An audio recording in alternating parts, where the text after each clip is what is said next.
Giulia Tofana was ranked as one of the world's most dangerous serial killers in history, even though her nickname was Angel of Salvation, because it was not the joy of blood that drove Giulia Tofana to kill for more than 20 years, but rather the desire to help the unfortunate spouses who were victims of their husbands' injustice and abuse.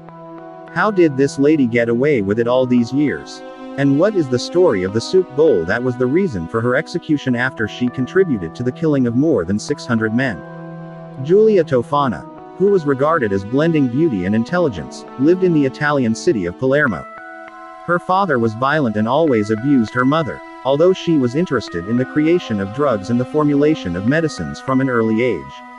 In 1633 her mother, the Vania di Adamo, was executed for poisoning her husband, Francis.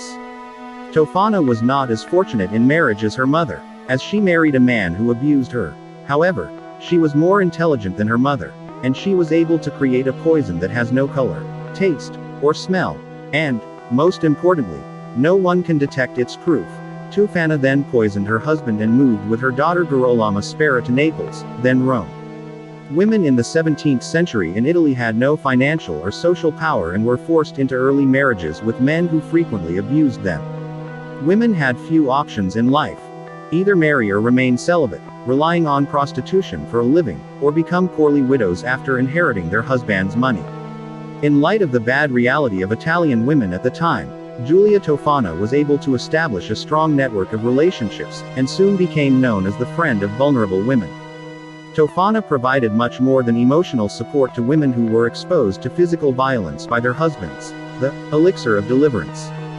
Tofana settled in Rome where she opened a cosmetics store and, with the help of her daughter and a group of trusted women, began selling a special product for battered women exclusively under the name Aqua Tofana.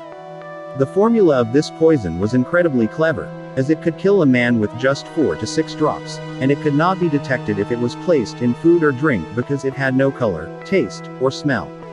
More importantly, it had symptoms that were similar to those of a common illness. Women would give poison to their husbands in portions.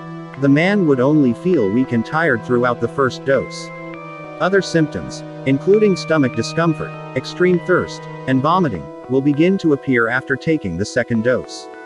So far, no one knows the exact recipe for this poison, but it is believed that Tofana used a mixture of arsenic, lead, and belladonna, which was popular in cosmetics throughout the 17th century.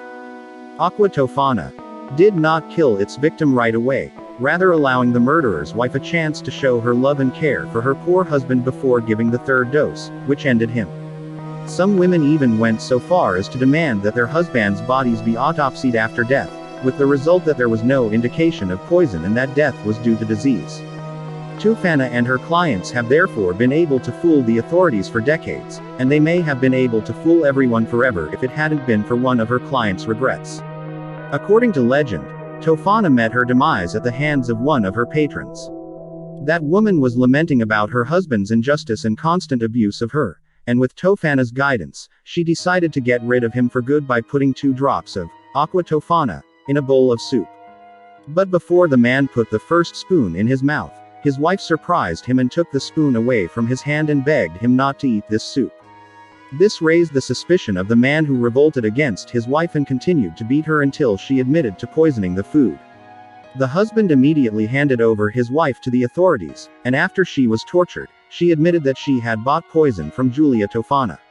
After that incident, the Pope's authorities demanded the arrest of Giulia Tofana, but her great popularity in Rome made her at first spared, as the locals protected her, and gave her shelter in the church.